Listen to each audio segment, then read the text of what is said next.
Good morning, everybody. OMG. I'm already excited like a little girl on Christmas Day, opening presents. And my presents today is each individual that's coming on this morning, all the veterans that I asked to come on the show to really give honor for Memorial Day for today. Now, a lot of people ask me back and forth. They said, well, I know it's the fallen soldiers and we're, remembering them, the ones that passed. But you know what? It's okay to remember the ones that passed, and it's good that we're doing that. But there's still others that we can honor to talk about who they are, what they did, and how they served our country. Because it takes a lot to say, you know what? I'm going to put my life to the side and I'm going to take up the charge, call a duty, and serve this country. Takes a lot. So I'm putting that right out there that please, I always tell people when you see somebody that served in the military, if they're doing it now or if they're vets, give them high praises and high honor because they didn't have to do it. They did not have to do it, and they were fighting for all of us to keep freedom going in this United States.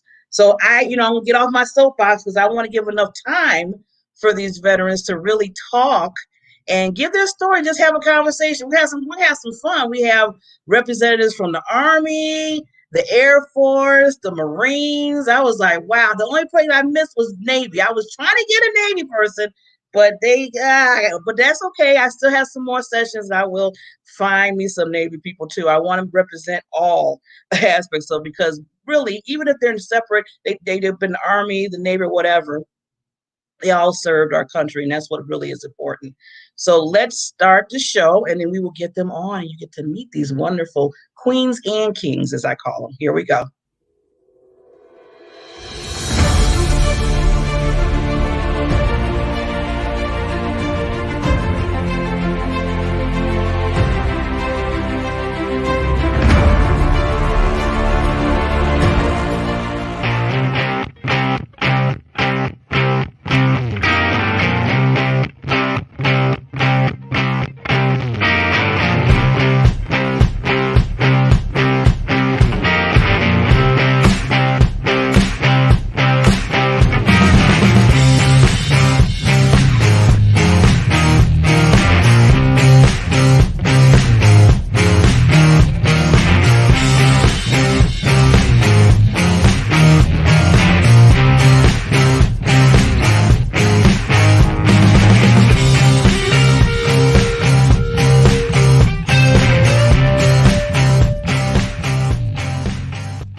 Do I have everybody? Yay! Yes. Is everybody on? Yes. Yes, we do. Reporting to duty, Barbara. Well, I'm not a lieutenant or anything, but just Barbara Diamond Factor, president. How is all the vets? I call you royalty, queens and kings. How are you all doing this morning? Wonderful. Good. Another fine Marine Corps morning. Hoorah. Oh, okay, here we go. What is it? Rura? How do you say it? Hoorah. Rura. I'll get it by the end of the show. I'll get it. Well, first of all, I got to thank you before we even get into conversation and you all have a little fun here, getting to know each other, and then the listeners getting to know you. I just want to say thank you from the bottom of my heart for, how they say we want you. So I called, I wanted you, and you came to come today just to serve on the show and to really just, make us proud. You always make us proud. So thank you for serving our country. Thank you for taking that charge, and we really appreciate it. And I know the people that are listening right now appreciate it too. So one thing I want to ask all the listeners out there is, if you're listening through the YouTube channel or through Facebook or wherever you're watching, share this out. We want people to hear our veterans today. So share it out. Get on your phones.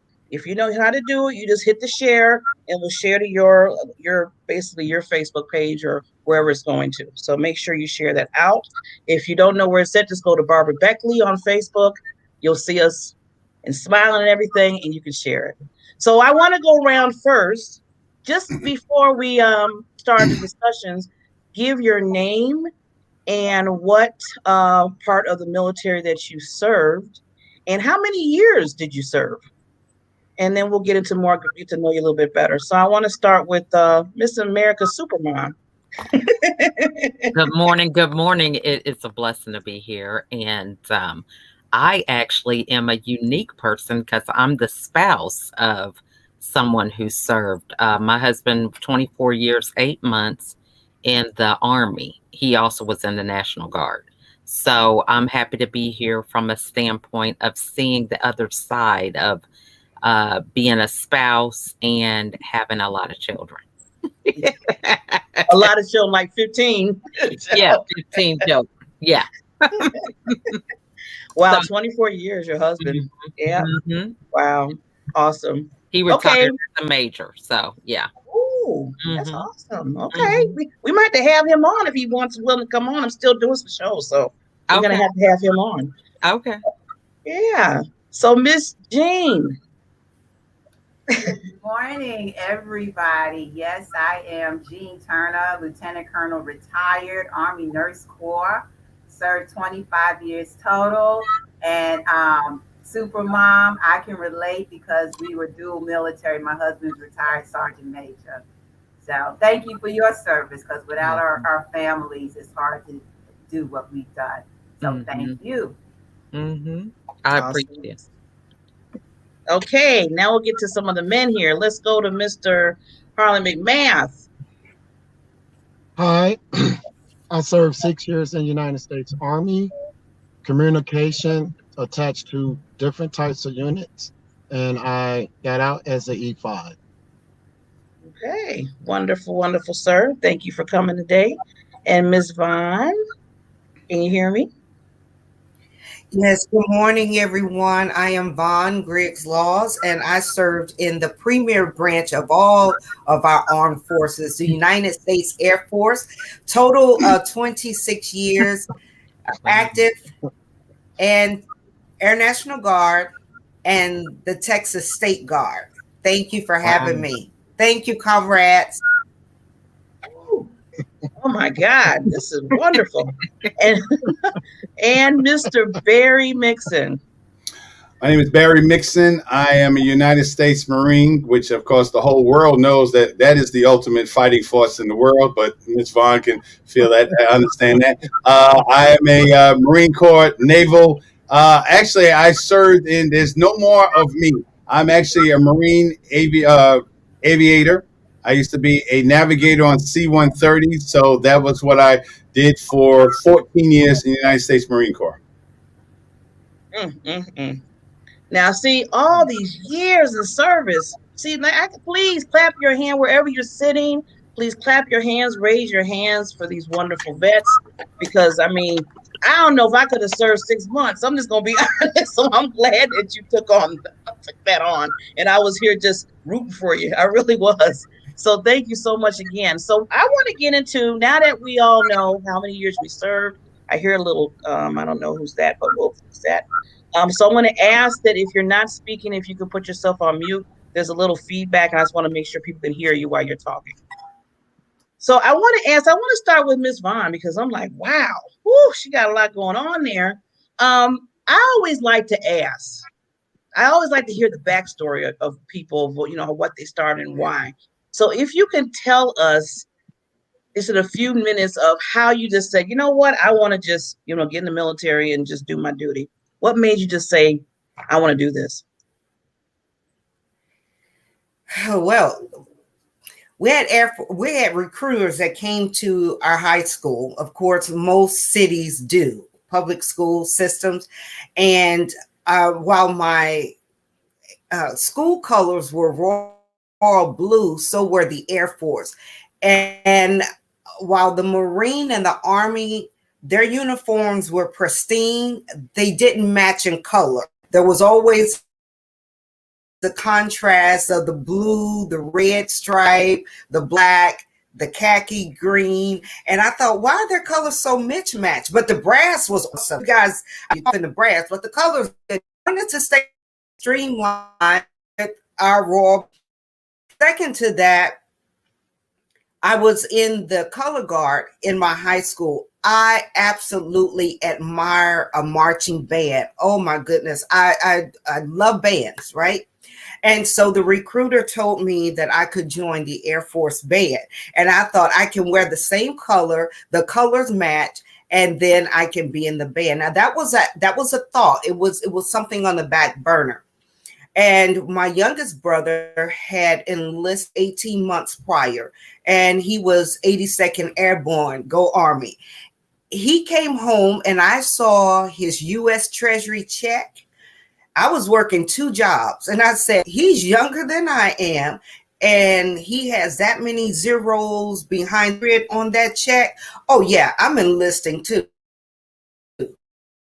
There. So you was like, my Ms. Vaughn, you was like, you probably was like, wait a minute. I'm following that money too. Really? They're paying you that much? And then he had bonus pay. And I thought, really? Oh yeah.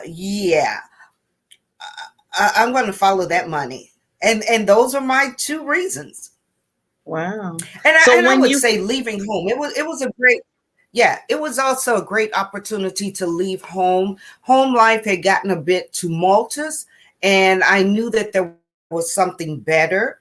And so that was the I guess the primary, but the secondary would have been the uniform, the marching band, and then to get paid to be able to leave. And knowing that they were going to reimburse me with some supplements like food and housing. And so those were some incentives that made an easy choice to decide. Yeah. Wonderful. I'm like, you said you looking at that money, you like, shoot, maybe I need to change my way of thinking here and just jump into the military. I know I talked to a lot of other people and they say the same thing. They're like, okay, that looks kind of good. And they're going to take from my housing. They're going to do this. Yeah, I think I'll go. So it starts off that way, but now you've been in it. You were in it for 20, over 20 some years. So I know it started that way. So, going through it and everything, what made you just say, you know what, I'm really loving this now. This is something that's for me. So as I said, leaving home, and my home is St. Louis, Missouri. Leaving home was something I knew I wouldn't go back to. I did not desire to go back to the normalcy in my childhood life. And said if I could do 4 years, that I went in for the first 4 years. Let's see how it goes, right? But now after enlisting, and the Air Force at the time was the most embracing branch for females.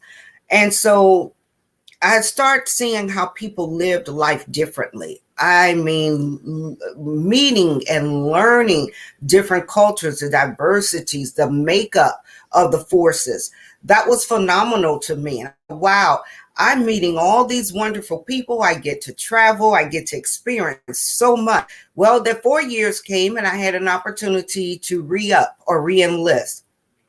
And I didn't really know if I wanted to stay in my current job, which was logistics, but God just had it to be where someone made the decision for me, because I had been given descriptives of shortages in the Air Force, and I never read the book. By then I determined I'm going to re-up and I'll give another 4 years. I can always go back home and visit St. Louis. Parents are fine. Everybody's fine. I don't need to go home. Well, they offered me a job in safety. And I thought, okay, yeah, I'll do it. There's a shortage. I'll re-up, raise my hand, re-enlist. However, I didn't know that I had a selective re-enlistment bonus.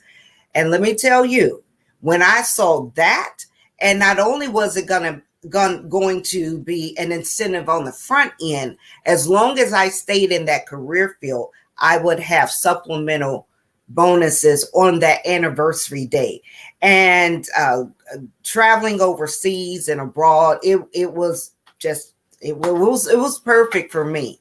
So thank you for asking. Wow, that's awesome. I mean, I'm glad they were giving you bonuses. You deserve it. You deserve it. And then traveling around the world and all that. Yeah, I know that was interesting. So thank you for giving us this backstory. I've told you I love to hear what's the background of why we do what we do. So I want to go to one of the males here. Let me start, Mr. Harlan. Can you give us why you just say, you know what, I want to get in the Army?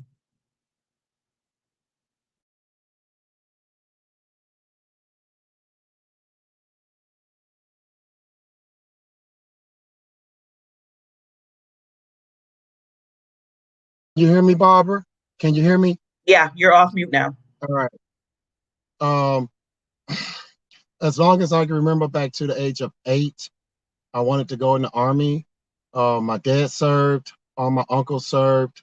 So it was just like a family thing. But as I got older, at the time they had the split service. If you're 16, you can go in for basic training, and then you can go back and finish your senior year in high school, then go back and do your AIT. But back then, both parents had to sign off on it. So my mom didn't sign off on it.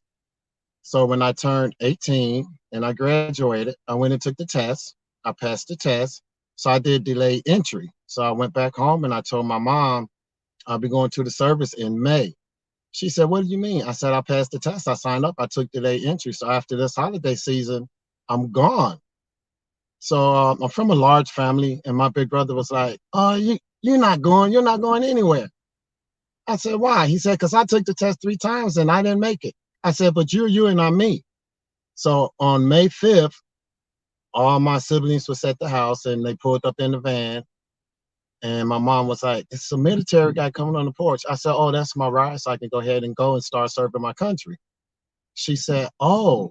I said, "Remember I told you?" So I hugged her and I left.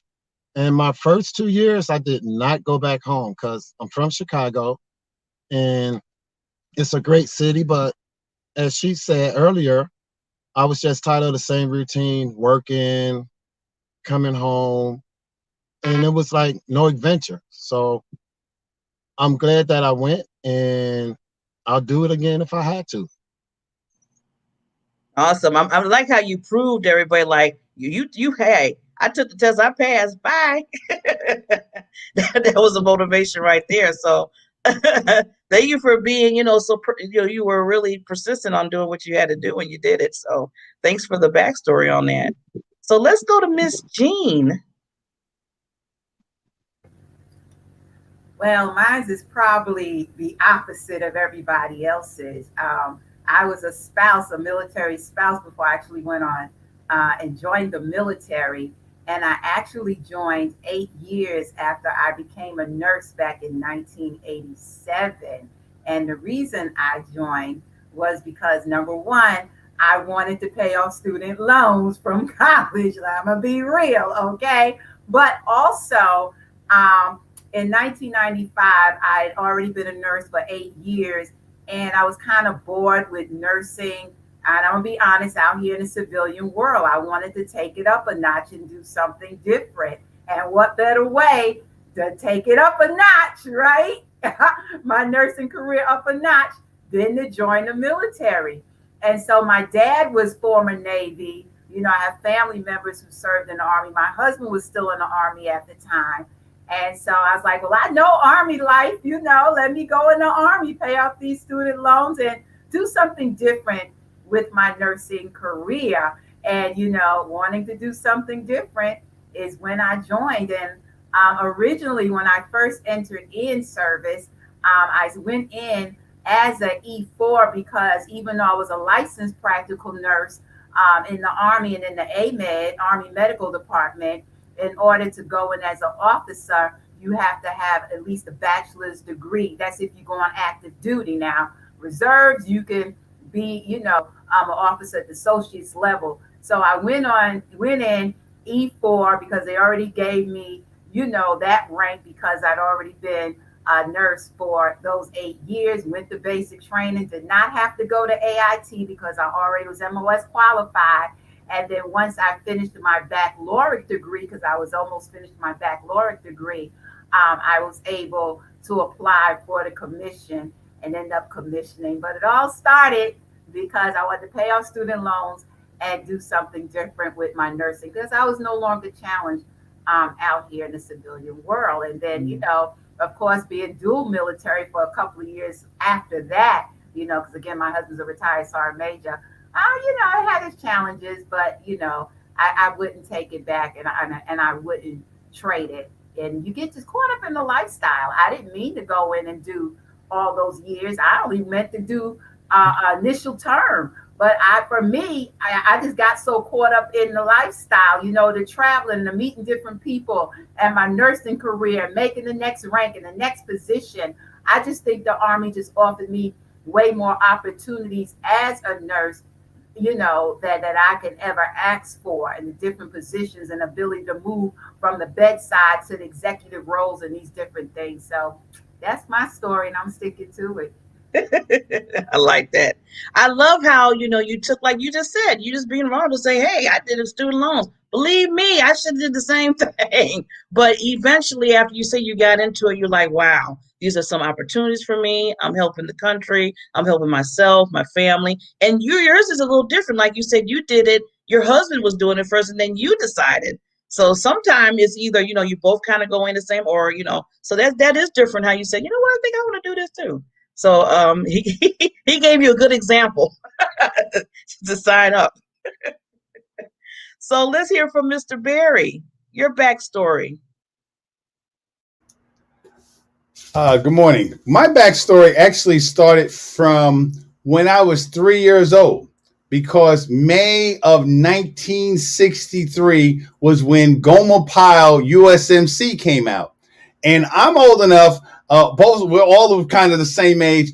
We're the generation of television kids. So my mother, like a lot of moms, put me in front of a television. So most of my television was watching Gomer Pyle, Hogan's Heroes, Rat Patrol, John Wayne, all the movies. So literally the military was the thing to do. I originally was in the Air Force. I was in Civil Air Patrol. And the reason why I didn't stay in the Air Force, opposite to Miss Vaughn, was the Air Force uniform looks exactly like the New York City transit workers uniform. So even though I was an officer in the Civil Air Patrol, I would get on the bus. I was like 14, 15 years old, and people would look at me like, aren't you kind of young to be driving a bus? And I'm like, I'm not a bus driver. I'm in the Civil Air Patrol. I had wings and everything. So I was sitting in AFES. I was going to join the Air Force, and I saw this. Then the Air Force, even though I had high scores, the Air Force said, we got this sergeant major in the Air Force was like, or tech sergeant, he was master sergeant. He says, you got two choices, young man. You can be a boiler repairman, or you can be an administration clerk in North Dakota. I'm from New York City. I didn't even think black people lived in North Dakota. So I'm like, whoa, wait a minute. And then we're talking about snow. So I'm thinking there's no black people, snow, and a boiler repairman. In New York, they used to run commercials. Remember, I don't know, Janine, you remember Apex Plumbing School? It's kind of like Empire. They would see do you want to be a boiler repairman? I'm like, I'm not going to join the service to be a boiler repairman. So I'm sitting there, and this master sergeant's like, well, you're going to do what I tell you to do. I'm like, I'm not in yet. I haven't raised my hand yet, so I'm going to wait. And I'm sitting there all mad because I had been up 4 o'clock in the morning. And then this Marine came by. And my mother told me not to join the Marine Corps because the Marines were like robots and they make you into machines. But I'd rather be a machine than be a boiler repairman. So I said, can I talk to you? And he said, yeah. And I showed him my scores, and I was like, what can you do? He was just like, well, you got to make a choice. He says, do you want to just be a part of the world, or do you want to run the world? Do you want to be the finest fighting man the world has ever seen? And I'm thinking, yeah, I want to do that. So on August 21st, 1977, I raised my hand. And when you walk into AFES, there's literally this sign. It's yellow. It's scarlet and gold that says, this direction is the world's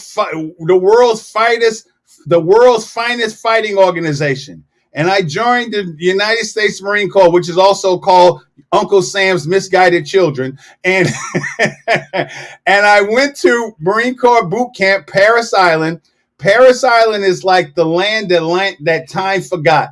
Literally, you heard no communication. The Yankees won the World Series that year. I missed everything. And I literally turned 18 in boot camp. Worst birthday I've ever had in my life. And that was the reason why I joined the Marine Corps. I wanted the adventure. I wanted to literally walk into places all over the world and people would know who I am because I'm a United States Marine. So the whole few, the proud, and notice all the other services have changed their logos. Now it's Army Strong, and it used to be Army, but the Air Force is like fly high. But the United States Marine Corps is and shall always be the few, the proud, the Marines. And Barbara, even though you don't have Navy person here, the Marine Corps is part of the Department of the Navy. So I highly recommend my sailors, my sailor friends and brothers, because we're brothers and sisters in it. So I'm under their department. So I'm a naval aviator in the United States Marine Corps. Hurrah! Okay. So Barry just sold how to get in the Marines and take over the world. So how much commission are you getting for doing that? When you're a Marine, and this is what all the other services do, you're indoctrinated. I mean, and this is Marine Corps tattoo. I mean, I'm still ready to go, although I've gained some weight since those days. But when you're a Marine, you're not just joining a service. You're never a retired Marine. You're never an ex-Marine. I'm probably more Marine now than I was 44 years ago, because I won't say it's a cult. It's literally you're joining a brotherhood. It's in your blood. And I literally still square corners. When I saw Miss Jean and I saw LTC, she's ma'am. She's at this whole program. I'm going to go, yes, ma'am, because there's an honor when you're a Marine. You respect the rank. I don't know Jean from a can of paint, but all I know is that she's a lieutenant colonel in the United States Army. Yes, ma'am, because that's what it means to be a Marine. You never lose that. It is a part of who you are. That's what I love about it. I meet all the vets, and I know a lot of veterans. I know people that's in the military, and one thing they always tell me is it's a family. No matter where if you're in the Army, the Navy, whatever, they said when you come together, it's just a family. Automatically, it's like that. So I'm loving that part of it because you're all fighting for for us, and it's good because you gotta. And when you're fighting, okay, it's not okay. You have my back, I have your back, and hopefully you do have my back because we're in combat right now. So it's awesome how that is like that. So Miss America Supermom, I know you're on a different scale on this. I know you didn't serve, but your husband did. Mm-hmm. So just give us a little take on that side. Yeah, I'm just enjoying all these stories, and I just am appreciative of everybody's service. And for me, my husband was already in the military when we got married. I think that it really has a lot of the principles from the military are some of the things that we try to adhere to in our family with having 15 children. We are very focused and courageous. My husband started out in the reserve. Let me back up. He was in the National Guard. He went to the reserves, and I believe that it was his, he had to do a hardship tour that brought us to Georgia. And that is in July, it will be 17 years ago. And that is where we saw a different side of the military to uproot our family. They didn't pay for us to go. We had to modify things in order to rent out our property in Indiana and move to Georgia. And it really showed us a lot about sacrifice, about commitment, and building for a legacy. I was pregnant with one of our children at the time.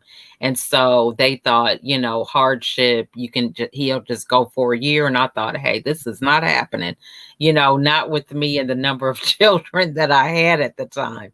So, we just learned to act courageously, not knowing what the outcomes would be, but just jumping all in. And a lot of those principles I ascribe to the military because, as a spouse, we form various meetings together with other spouses, and we would get our kids together and talk about, values and how we wanted to raise our kids. And, we learned about different cultures and races. And we just, like you said, created somewhat of a family unit with the spouses. And, you just had to do that. You had to learn that, this was your life right now, for whether temporary, long term. And, just being in a position where you are just grateful to see your spouse every day, because so often, things could change in a moment's notice.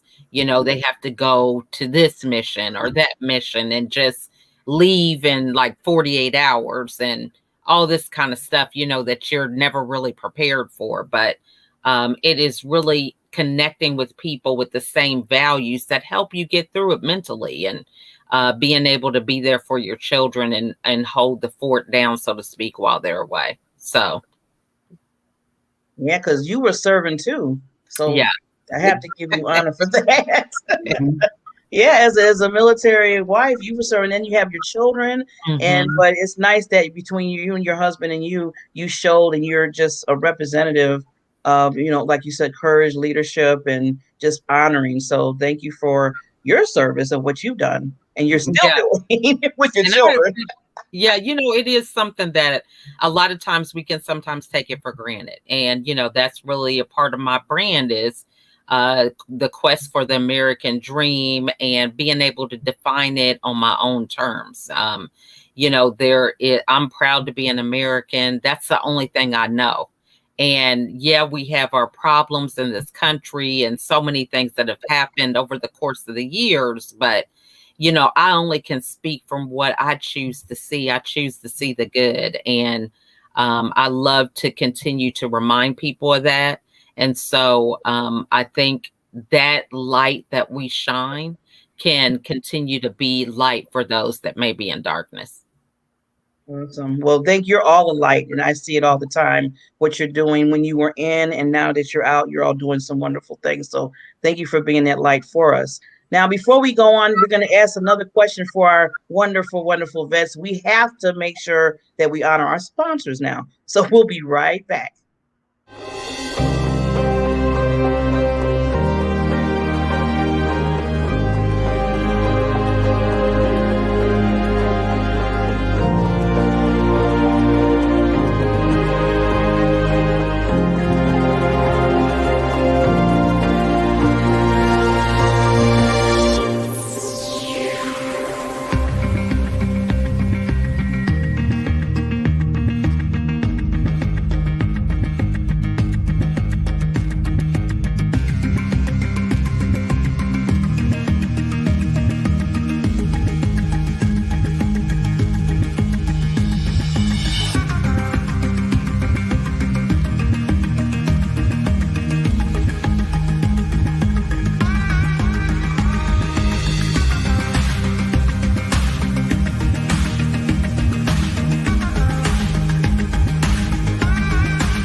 Okay, and we are back. Just tell everybody, if you're just signing in now, and why I hear echo, let me turn me down a little. If you're just coming in right now, this is the Diamond Factor Experience Show with Barbara Beckley, and our wonderful guests today are vets that have served this country for us, and we are honoring them. And we also know it's Memorial Day, so some of our fallen soldiers too. We want to just, tell all the families out there, we're saying prayers. Please honor them, because they did serve this country, and we truly, truly appreciate them, especially here at the Diamond Factor Show. So with that, I want to get into now. We all talked about the backstory, what made you, trying to take over the nation, like Barry's trying to do, and all that kind of stuff. So now we get into that. Take over the world, just the world, not the nation. You see, the world, okay? The Marine Corps don't play. The whole world. There you go. The world. But now I want to get into, just ask a question each person about, because I know, everything we do in life, we learn. There's things that we learn. There's things that maybe transforms us into something different than what we were when we first started. And I know, being in the military, you probably every day or every other month or something, we're going through certain things. But I want you to get one of them pivotal moments that you had, that just to talk about real within a minute or two, what really transferred you somewhere to say, you know what, I got an aha moment, and this is what happened. So let's go. I want to start with Harlan right now with that. So you're on mute. That mute button likes to stick, doesn't it? Okay, there you Can go. you hear me? Yep. So the moment that transformed me was, of course, I had basic at Fort Jackson, AIT Fort Gordon. Then I got transferred to Germany.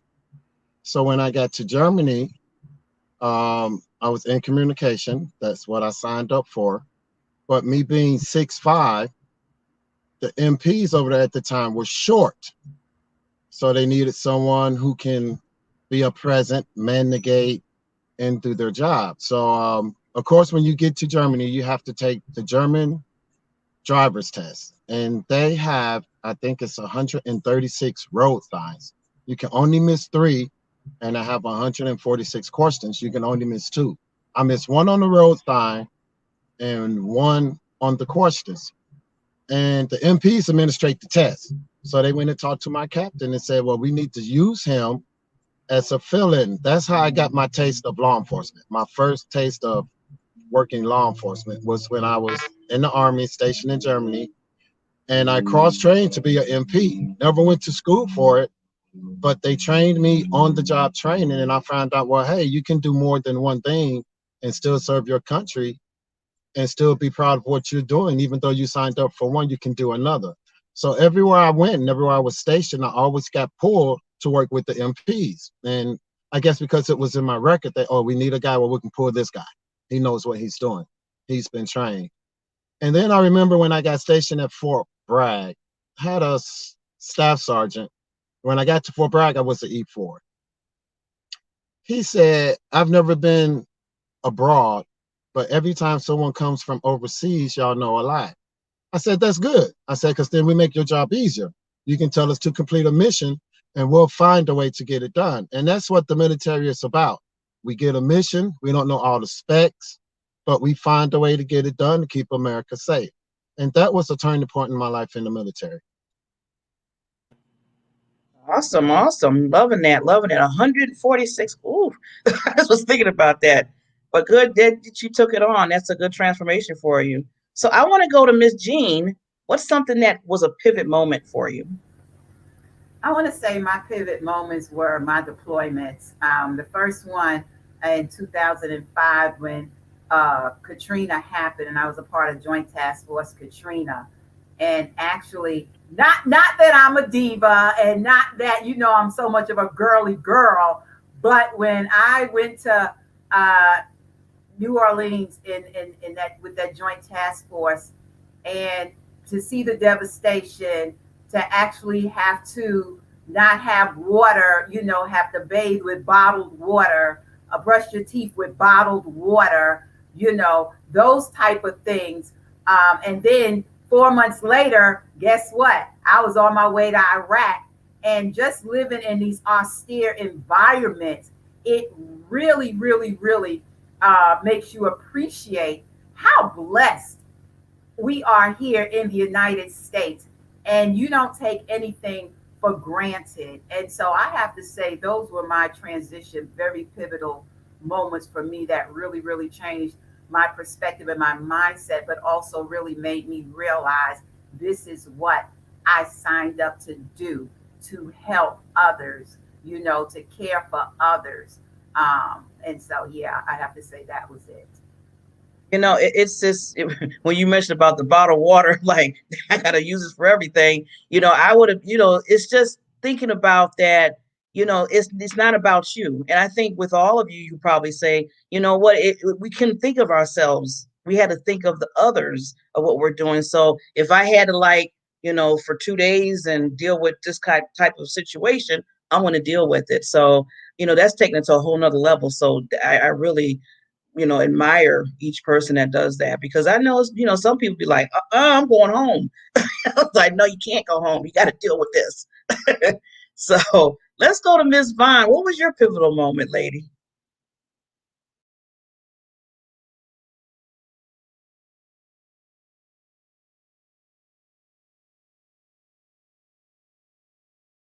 unmute. I'm unmuted now.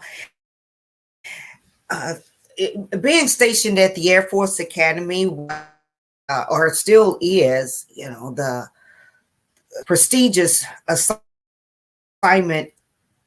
I had recently cross-trained into safety, and that location was my first fatality investigation. And taking what I knew then was my concern for human life to another level of how do we prevent our personnel from dying on active duty. That just became a study for me, what we were doing and why we were doing it that way and what we could do different. And that's still what I do today. Occupational safety and health. Harlan, I administered those tests because we also oversaw our traffic safety program. So I got an opportunity to administer those tests to everyone that came through Frankfurt and Ramstein, Germany. And yeah, so those are pivotal moments for me. What could we do better to preserve and protect our military personnel while they were on active duty? Thank you for asking. Wow. It's funny how, you never know who's like entwined and doing whatever. So when you said you administered a test that Harlan had to take, it's like, oh, okay, you were the one. Yes. But hey, yes. That's and while Lieutenant Colonel Jean was in New Orleans with the task force, I was here with the Texas State Guard. Texas is one of the states that has its own National Guard that coincides with the Federal Guard and Reserve. And I'll be working with them this week, administering vaccinations. And so while she was there in New Orleans, I was here in Dallas, Texas, receiving the evacuees in. And I was working command center at that time. So yeah, you just never know how our lives and experiences often overlap. Yeah. That's that family thing within the military. So thank you, lady. Thank you. And Miss America Supermom, give us, I mean, I know, like I said, your husband, but I know there was a pivotal moment with dealing, with the children and being, the wife of being in the Army. So give us one pivotal moment that you dealt with. Yeah, I think the pivotal moment for me was when he was called part of Operation Desert Shield, and he had to do this hardship tour. He had to train the infantry who would be going right overseas, those young children doing their boot camps. And, it just was a lesson in getting out of your comfort zone. So although, we were blessed to be stateside as a family, we had 9 children at the time. But to see the sacrifice, that ripple effect that was necessary in order for, to be able to protect our values and truths and freedoms here in the United States. So I think being out of your comfort zone is something that always stretches you.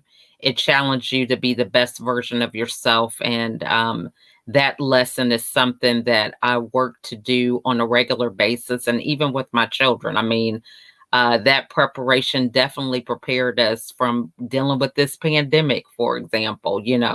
We had to step up in so many areas. Just my husband now is he works with Amazon.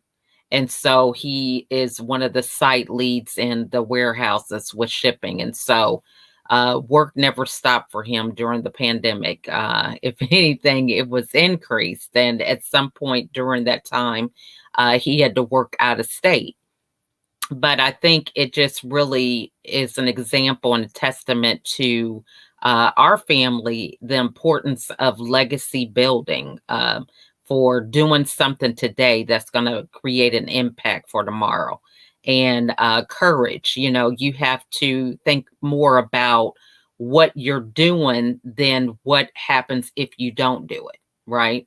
And so, yeah, we could be fearful of a virus that we can't see, but, we have to step up. Our kids were leaders. A lot of times they were able to be an example to their classmates. And then, just stepping up as a parent, someone who's had experience of working with my kids and being at home and working from home. I had to step up and do what was necessary to help other parents who were struggling with that. And I think it all comes back to the lessons that you learn. How are you going to apply them to help make the world a better place and be an example and a light to those who need it in a time when it really is hard to know how to maneuver and navigate through things that are outside of your control. Awesome. Yes, definitely, definitely. Wonderful pivot moment. Courage and leading and guiding. It's really important. Mm-hmm. So, Mr. Berry, within 2 minutes, because of our time right now, just to make sure we sum everything up, give us your pivotal moment that you had. I was involved I'm old school, so I was involved in the Iranian hostage crisis. I had just gotten out of navigation school, brand new, I was looking good, had my flight suit on. I'm sitting in Iraq, and we're talking about, this is when, those of you guys know, like 3,000 militants took over the embassy, and I'm sitting in the ready room, just cool, I was only African-American. Actually, there was one guy there, but I was only African-American flight crew, and everything that we learned in the service, in the military, all the branches, it's like theory. You learn about George Patton. You learn about, Admiral so-and-so, Chesty Pull in the Marine Corps. But it doesn't get to be real until you're like really getting ready to get into the combat situation. And I remember sitting in the ready room, just listening to all the plans. There's Operation, what was it called? Eagle Claw, where we had to save the hostages. And it was the Marine Corps op at first, and then the Air Force got involved. It eventually became a joint operation. But I remember sitting in the ready room, and I'm a historian. I love history. And it dawned on me, like, I'm really going to war. I mean, like, this is it. And you really begin to understand as you look around your other fellow service people that this is what it means to be a Marine. This is what it means to be an American. To raise your hand and say, I solemnly swear to defend the Constitution of the United States against all enemies, foreign and domestic. We don't join. This is Memorial Day. We don't join to die. But there's something in all of us that said that this country is worth me giving my life for. And that was a pivotal moment, because I remember thinking to myself, if I got to go, then this is what I wanted to be remembered by. I want to be remembered, not, Barry Mixon, whatever, just Barry Mixon, part of a band of brothers. Remember that television show? I was part of a band of brothers, and because it was a joint operation, we had Air Force, we had Army, we had Navy, we had Marines, and it wasn't a white, like Supermom said, it wasn't a white or black thing. It wasn't a Republican, the Democrat thing. It wasn't a male or female thing. It was an American thing. And I knew that my brother, my sister to the left or right, if I went down, they was going to carry. And that was what it means. And I'm getting goosebumps just thinking about it. That's what it means to be in the service. We tease each other, the Air Force is this, the Army. But when it comes down, when it hits the fan, when that sugar honey iced tea hits the fan, guess what? We are all brothers and sisters, and we all serve. And that United States means something, especially when these may be your last days. This is the gift that you're giving your family, your country, to God. And that was my pivotal moment. And just even you asking, thank you for asking that question, because it brought me back to that day when I realized this is what it means to be an American. This is what it means to be a Marine. Wow. Ooh, I'm doing snaps, claps. I know we're all. Ooh, I'm like, okay. Ooh. See, people texting me. Okay, they gotta wait. What's going on? That's a blowing up the messenger and everything about. Ooh, they're awesome. One person said, you need to bring them back on. I'm like, okay. So with the little time that we have, first of all, thank you again for sharing your stories, for sharing your backstories, for sharing who you are, because you are courageous. You are awesome and tremendous, as like I said, being in, being out. So what I want to do is just go around one more time. Everybody take 1 minute just to say basically well, because I know everybody has like either a business or a CEO. Just explain real quickly what your business is, because I want people to reach out to you, tell them how they can reach you, and then give one word that if a young person is thinking about joining the military, what would that one word that you would give them encouragement to do? Just one word. Okay. So let's start. I've been going all around the world. Let's go with the American Supermom. All right. I just want to say, Barbara, thank you so much for having me a part of this program. I think it's really important because so often we just kind of brush over some of these holidays. And it's important for us to set an example for the youth, to let them know what these things mean. We have to be the example. So thank you for including me. But I am a lifestyle designer. I coach women and empower them to face life's obstacles with a smile instead of stress. I'm also a podcast host, a TV producer, and an author and speaker. I use any media platform to raise awareness for mental wellness. I struggled with depression myself for 13 years and 3 hospitalizations, and I am now passionate about being able to shine the light on depression because it looks different for different people, and being able to help people with some strategies to overcome that. The word I would say is commitment.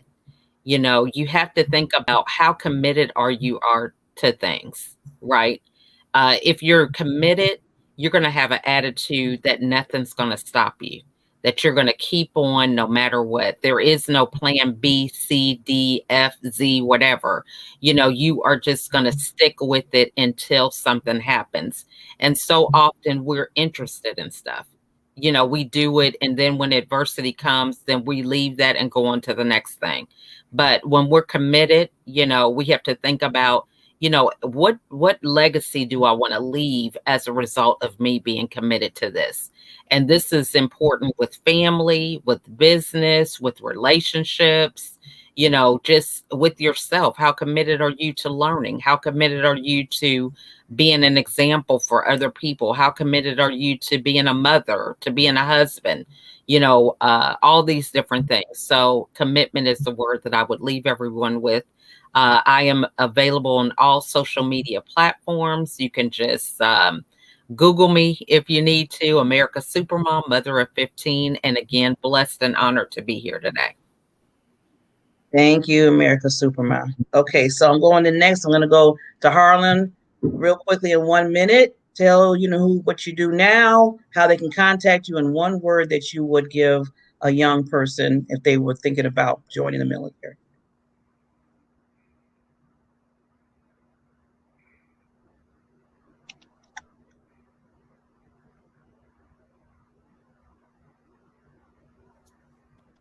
You still on mute? Hello, Barbara.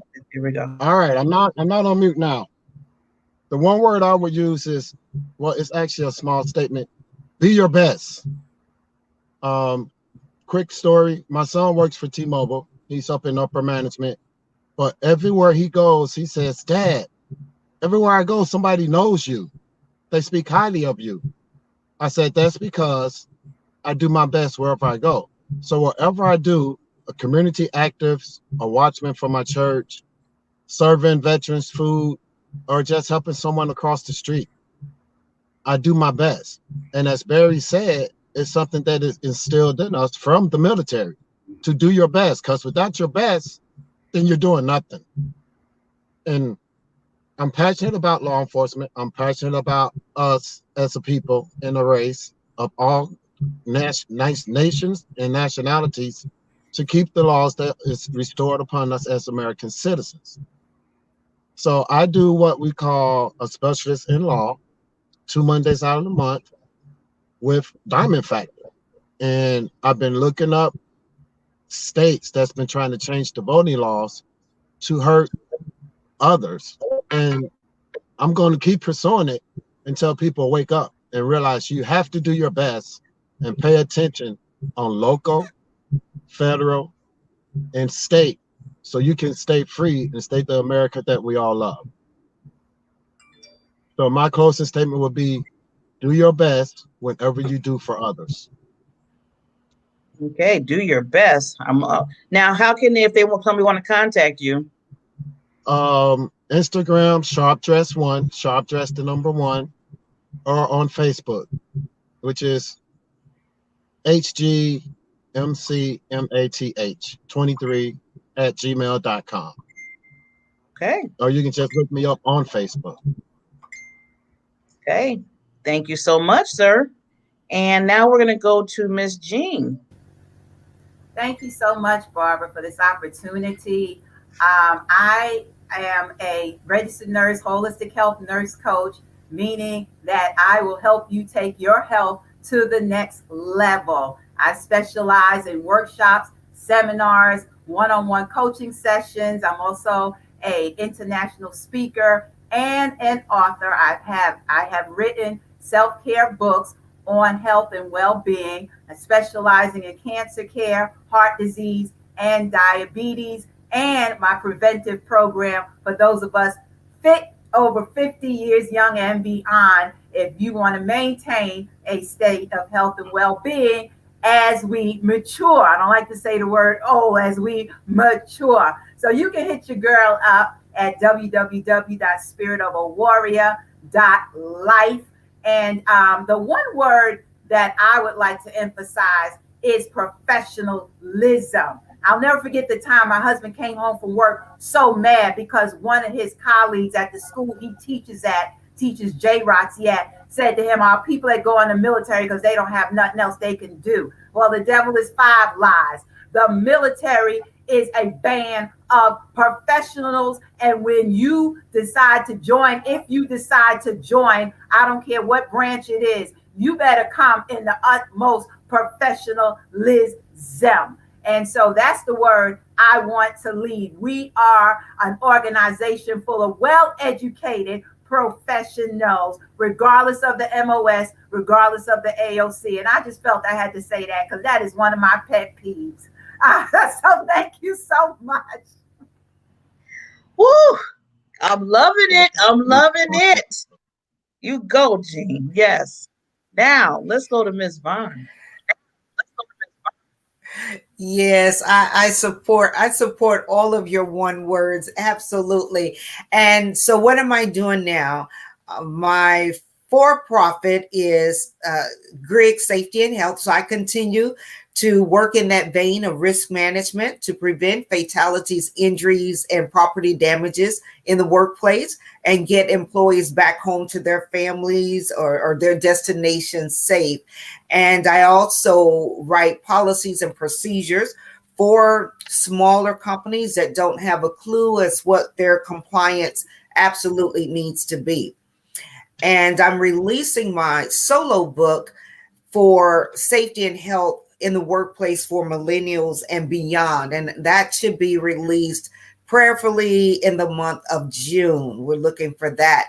And let's see, for the nonprofit, I am an advocate for homeless female veterans, as our male counterparts are primarily those that will get housing. Most of our female veterans are not only displaced, but they're displaced with children, and they don't meet the criteria of certain shelters per se. And so I'm an advocate for that. And with that being said, I'll throw this out there to our listening audience and co-panelists. June 12th is Women Veterans Day, which is only commemorated in 11 of our 50 states and is only made law in the state of Texas. I am hosting under my nonprofit, Joy Restored Outreach, and our keynote speaker will be none other than Lieutenant Colonel Jean Turner. And again, that is Saturday, June 12th.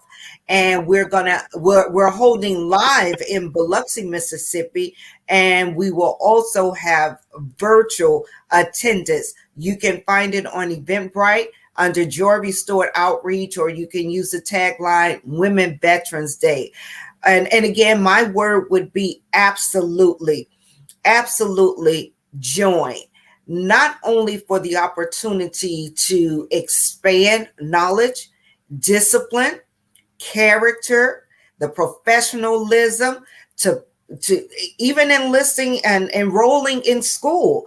I found it to be very beneficial for young adults that are not sure if they want to pursue a college education. The military is a great avenue to learn some skill, some trade, and to come out with authorization to perform, as well as multiple certifications.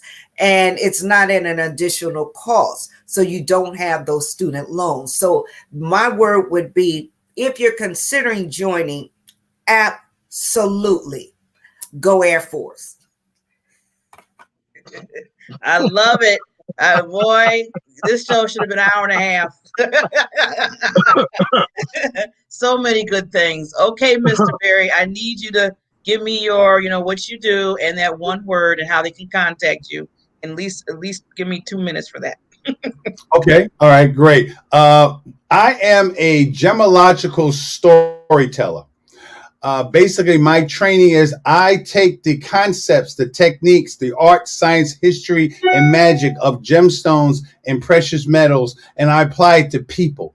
I help people discover the value of their own stories. I just finished helping co-write a book that's coming out in September, dealing with just commemorating the 20th anniversary of 9/11. And my word is value, because 29 years ago, I was homeless in the streets of Chicago for an entire year. I'm from New York originally. I was literally marooned here. I had no friends, no family here. And what I wrote in the book, one of the parts I wrote in the book was, the Marine Corps was the mother that I knew, and it was the father that I longed for. My mother was an alcoholic, a serious abusive alcoholic, and the Marine Corps saved my life. And I became homeless after college. I had 3 degrees in biology, chemistry, biochemistry, and yet I was living in a dumpster. I was sleeping in the streets of Chicago. And the thing that I got out of that experience is that nothing has value without a story. So I promised God that if I ever got out of homelessness, which there were many, many, many days that I thought this was the end, I said that I would spend the rest of my life helping people to discover their own value in their story, because that's what this is about today. All of us, some of us, we knew each other, some of us never met each other, but literally, once you hear someone's story, their value increases, just like with jewelry. When I look at your jewelry, I have to figure out, where did it come from? How was it made? How was it processed? Who owned it? And then I understand the value. So if you can, I have a show. I'm proud to be a host on the Diamond Factor Experience with Barbara Beckley, somebody we might know. And each week, every Wednesday, I will take you on a journey, on an adventure into the art, science, history, and magic of gemstones. And from that, I believe that you can use it as a bridge, as an inception point to discover the value of your own stories. So that's coming from the whole concept. The only difference between Miss Jean, Miss Supermom, Miss Vaughn, even Harlan, the only difference between a diamond, a ruby, an emerald, a sapphire is that we know the story of a diamond. I just discovered the diamond, the story of American Supermom, Jean, Vaughn, Harlan. Once you understand the story, then they have the same value of this diamond, ruby, emerald, sapphire, pearls. That's what I do for a living.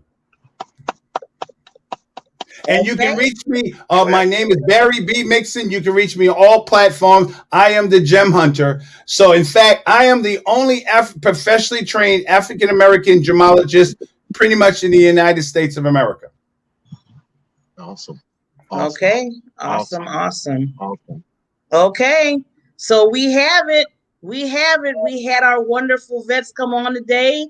Thank you so much for serving our country, for being the veterans, to show all of the words that you told for those young people out there to be courageous, to, just be professional. I love what Jean said. She's right. I know she was like, this is what you can just tell. I just love all the passion between the 5 of you. They still have it. And that's what I tell people. Please, whatever you do, and I'm going to put my little seal on this, always make sure you know your PPD, whatever you're doing, whatever military you want to join, your purpose, your passion, and your drive. And keep that as your foundation if you do join, because that's going to get you through those things that everybody was talking about, your pivot moments. So make sure that you really hone into that, and make sure that you listen to all these stories and understand that they didn't have to do this. They didn't have to, but they did it for us. They did it for us. So thank you so much from my heart to your heart again for serving us. Can I just say? Can I just say one thing, Barbara? Here we gotta go. Love you dearly. Okay. You'll come back on another show. I love you all, and please enjoy the rest of your day, your holiday. And thank you so much again. Thank you, Vets. Thank you, Vets. Simplify. Simplify. Go Army, go Air Force, go Marine.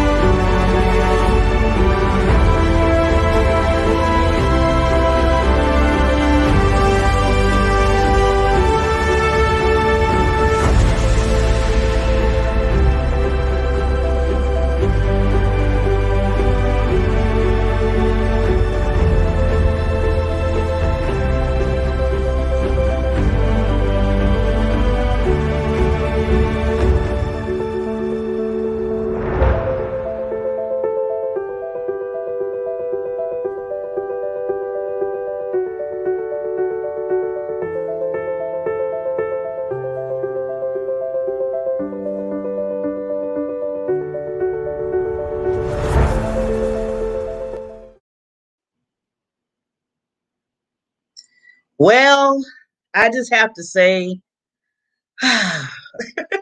sometimes I have certain shows on and I have, people that come on the show, and I just have to sit back and take it in and do a pause, because it just gets to my heart. It really does.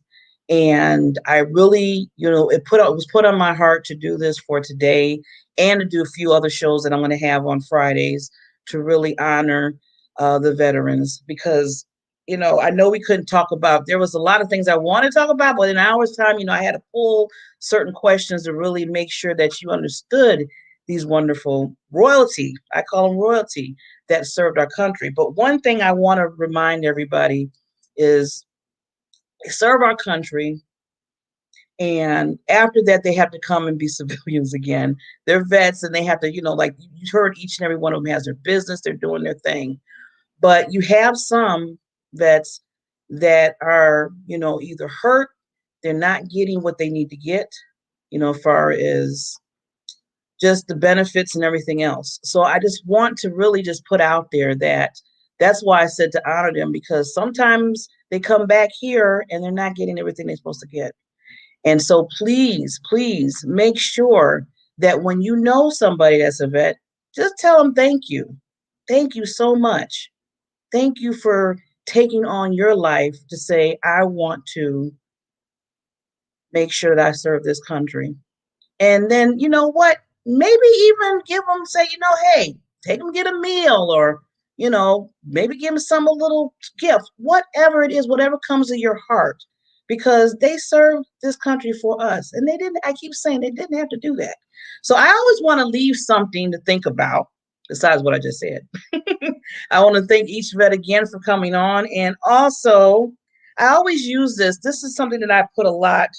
I do the 3 L's. Live every moment, laugh every day, love beyond words. And just remember that today and throughout the week, live every single moment. A lot of them were saying, someone went into battle. They didn't know that could have been their moment of, that's it. I'm not going to be here anymore. So you want to live every moment. I always say just live every second, enjoy every second. Make those phone calls, maybe somebody you haven't talked to. Appreciate yourself, do some self-care, whatever you have to do, but live every moment and then laugh. Everybody always say, "But I see you smiling all the time. You always laugh." I said, "Yeah, because you have to laugh." To me, I always tell people it takes more energy to do like this and look all mean instead of just laughing. That smile is so important. And then the biggest thing that we all need in this world, and I keep telling people over and over again, this world needs healing. There's a lot of things that have been going on. So we need to love beyond words. So with that said, do the 3 L's. Think about that. Talk to a veteran today, this week, throughout, just throughout the year, and just tell them how much you appreciate them. It goes a lot.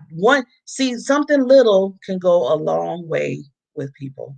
So with that, we will see you on tomorrow morning, and Miss Aneri will be on for her Impact Hour. She doesn't tell me who she's going to bring on, so I'm going to be surprised just like everybody else is. But as I always say, remember your PPD, your purpose, your passion, your drive. I call it your foundation in life to make sure you get through those obstacles and those earthquakes. And I wrap it in a little bit of bow, and I call it your diamond factor. With that said, love you. See you tomorrow morning. Take care and enjoy your day. Bye.